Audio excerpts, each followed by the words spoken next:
ठाकुर जी यशोदा मैया की गोदी में बैठे हैं और सबरी गोपियां चारों ओर बैठी हैं और ठाकुर जी बैठे बैठे उदास बैठे हैं, रूठे बैठे हैं। यशोदा मैया बोली, लाला तू काय को रूठ गयो है?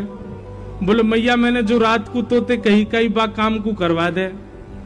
सब गोपी बोली, मैया कहा कही लाला ने रात को? यशोदा मैया इसकी बोली, अरे कहा बताऊं, रात में मुझे यूं करो मेरो ब्याह कराए दो। मैया अब मैं बूढ़ा है तो जा रहा हूं, मेरो ब्याह करा दो। 3.5 बरस को भयो भाई, और यूं करो मैया अब का मेरो ब्याह तू बुढ़ापे में करावेगी, अब तो मेरो उम्र हैगी, मेरो ब्याह करा दे। ऐसी ऐसी बात तन्ने बनावे। सो एक गोपी बोली, अच्छा लाला ब्याह करेगो? बोले, हाँ करूंगो।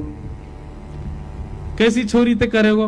बोली, मैं ढूंढ के अपने आप करूंगो, जैसी मुंह को भावेगी बात करूंगो।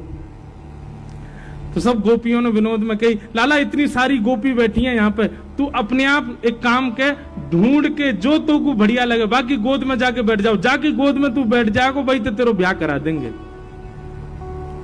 लाला बोलो, सांची? बोला, हाँ सांची। सो ठाकुर जी यशोदा मैया की गोद ते उठ गए। गोपी इनके घूंघट उठा में, मैया जे तो बूढ़ी है गई, जाते ना कर रो। दूसरी गोपी के पास गई, मैया जी तो कानी है या की तो आंख ही ना है। अच्छा है नहीं, जबरदस्ती ठाकुर जी बोल रहे हैं। तीसरी गोपी को मुंह उठा के, मैया जी तो तेज लगे मुंह को, तो घर से निकाल देगी, या तो ब्याह ना कर रहा हूं मैं। ऐसी सब गोपी इनके आगे घूम रहे।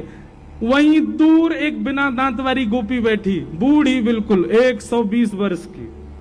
वो मंद मंद मुस्कुरा रही और मन में सोच रही, बोले लाला तो सबरी युवा युवा गोपी इनके पास जाएगो, अब मैं कहा करूं, मैं तो इतनी वृद्ध है गई, मैं तो उबा पंक्ति में ना बैठ सकूं जहां लाला घूंघट उठा रहा है। लेकिन मनी मन खुश है रही है लाला की लीला देख करके, नेत्रन से आंसू निकल रहे हैं और बीच बीच में अपने आंसू पहुंच रही है, एक भी दांत नहीं है वाक्य। लाला सब गोपी इनके घूंघट उठा उठा के देख रहा और सोई ठाकुर जी की दृष्टि पड़ी, वो बूढ़ी बिना दांत वाली गोपी बैठी का है। ठाकुर जी बोले, मैया तेरी बहू मिल गई, और दौड़ के गए और बिना दांत वाली वह गोपी की गोद में बैठ गए। मैया मैं तो यही तो ब्याह करूंगा।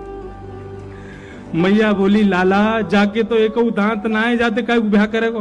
बोले, मैया बढ़िया है ना, माखन खावे में दांत ना है, चाहिए हो मैं हूं माखन खाऊंगा, जो चप चप खायो करेगी।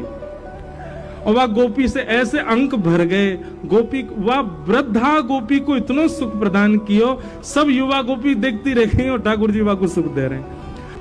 वास्तविकता क्या थी?